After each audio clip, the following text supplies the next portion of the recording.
might be wondering why you need to write clear, convincing arguments while you're at university.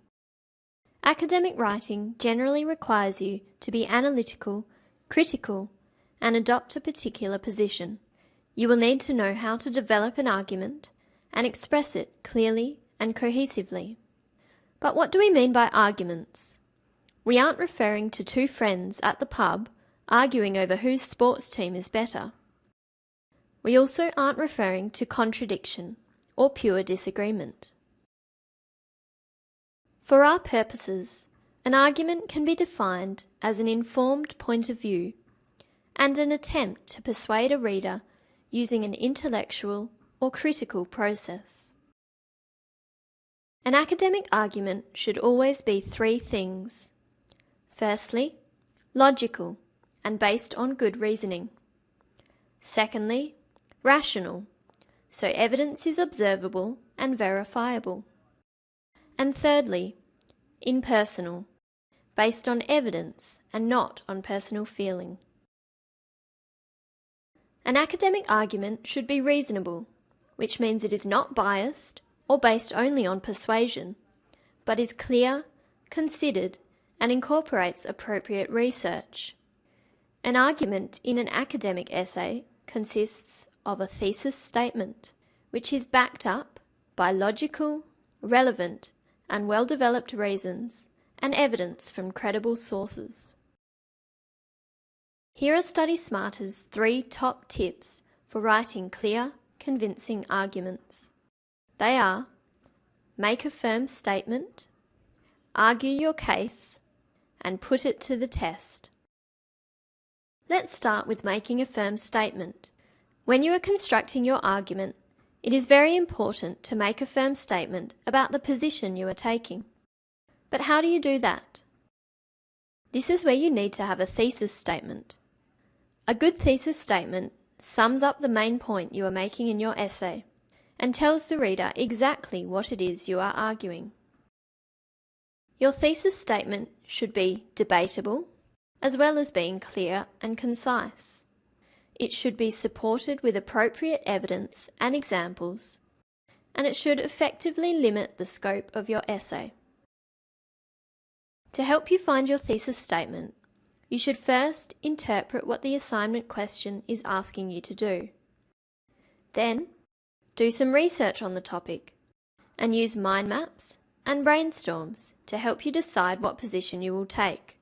Remember, an effective argument needs to take a specific position, so don't be vague or sit on the fence. To help you practice, have a look at this 2012 article from ABC News on cigarette smoking. Now let's say you are trying to construct an argument around this topic. What might your argument be? Do you agree or disagree? What could be some examples of different positions you might take here?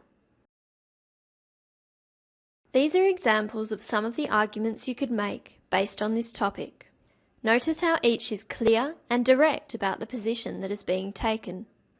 Your thesis statement lets your reader know exactly what your essay will be arguing. Your thesis statement needs to be part of your introduction. When you write your introduction, you should start by giving a broad overview of the topic, including any contextual or background information that the reader needs to know. Then you should use your thesis statement to outline exactly what your argument is going to be. The last part of your introduction should define the scope of your argument and outline the points you will be making. Another good way of establishing your position is by giving your essay a title. This will help the reader to understand and anticipate your thesis statement, which will consolidate your argument. Have a look at these example titles.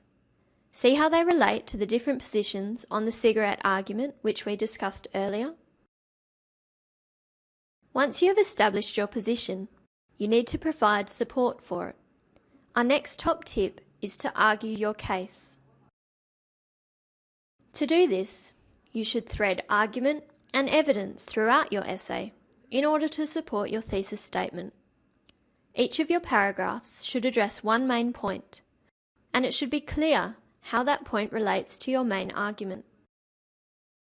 But what support material should you use in your paragraphs? Use this model as a guide.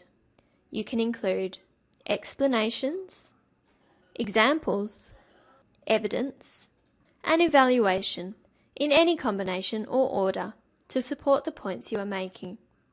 Make sure your sources are credible, reliable, and academic. If you do not use a variety of appropriate sources, your argument will be weakened. Another method that will help to strengthen your argument is using opposition. This is when you refer to opposing arguments to show you have considered all aspects of the topic.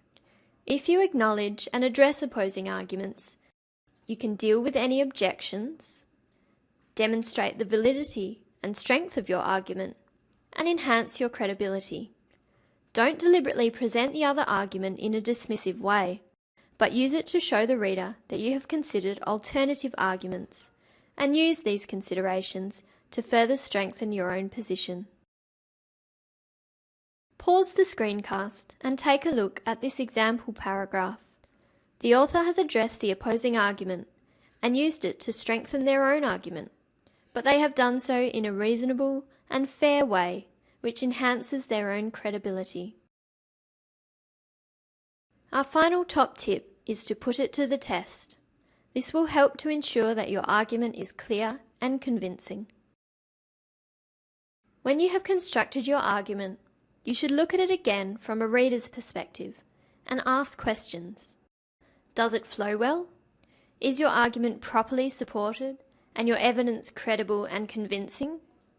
Make sure that your thesis statement and your position is clear to the reader right from the start of the essay. You can also use the CLEAR checklist to evaluate your argument. Is it cohesive, logical, and expressed well? Make sure you have been analytical rather than just descriptive, and check that all the points you have made are relevant. If you have done all of these things, your argument will be clear and convincing. We hope you enjoyed this Study Smarter screencast. Remember, if you want to write clear, convincing arguments, you should make a firm statement, argue your case, put it to the test,